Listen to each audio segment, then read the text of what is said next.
And Joanne, she keeps evolving, which is nice. Yeah. Rather than being, she's not a character in Amber. I like that too. That's actually, what a good line, a character in Amber. I think I may call the next book Go for it. Thank you. So all I want is a 10%. I'll give you a very tiny acknowledgement. Yeah, you know. Yeah. No, I like that she isn't. That was actually kind of a conscious decision at the beginning. I thought I'm aging, and although I aged faster than she did, which is because I don't write as fast as I grow old myself. But I thought I wanted her children to grow up, and I wanted her to grow. And it is interesting because when I look back at the way she was in the first book, she's very different now. And you know, as I said, she was 43, I think, in the first one, and she's 56 in this one. So, and she's different. She's more of a risk taker, as I think I am, as I think many people are when they get older. The guy who's on trial at the beginning of the book, Sam Parker, very interesting character because he's not what I expected, because he's this kind of Sylvia Tyson meets Preston Manning. Is that? Yeah, kind I mean, not Sylvia Tyson, but Ian. They were in an Ian and Sylvia thing. Right, yeah. If Ian Tyson had then become a right-wing politician. Yeah. But at the same time, well, let's talk about what the issue is, because it's a pretty big one. Okay. Well, the issue is that Sam Parker is his child was born male and very quickly realized that she was female, and so having spent a life fighting this, and I actually did talk to a couple of people who have been through this the transition of genders. I mean, they do fight it. I mean, it's just because it's such a horrendous and shocking thing in the minds of so many. But at any rate, this child goes through this, and then finally is making as an adult, young adult, is making the transition, which is a very lengthy process, but from male to female.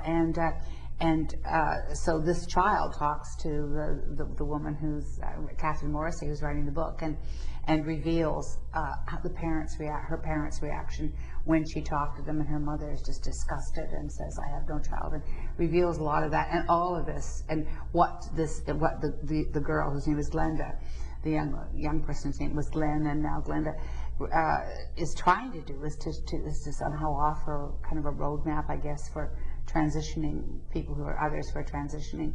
But what comes out, of course, is just this sensational expose of what went on in her family, and Glenda is devastated and has a gun and is ready to commit suicide. Calls her father and says this is it, and her father flies to Regina and takes the gun and goes to Catherine Morrissey and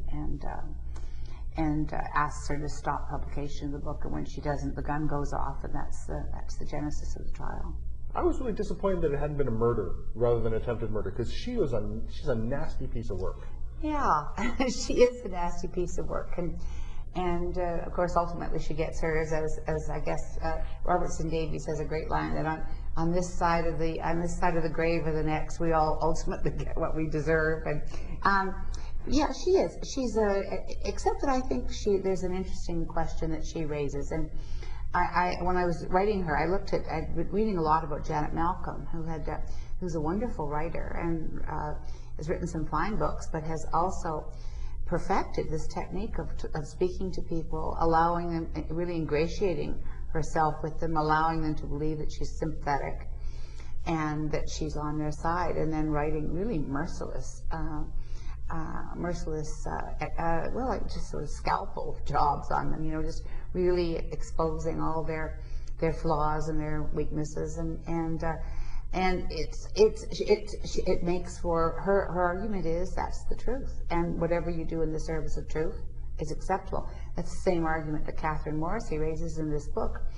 Now, I mean, I guess the other argument is that there is sometimes there's something that's maybe more important than what one sees as truth, and maybe it's just human values. So we're going to get at least one more? Yeah.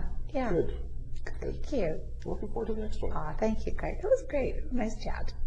The book is The Endless Knot, a Joanne Kilbourn mystery. I've been speaking with the author, Gail Bowen, and The Endless Knot, published by McClelland and Stewart.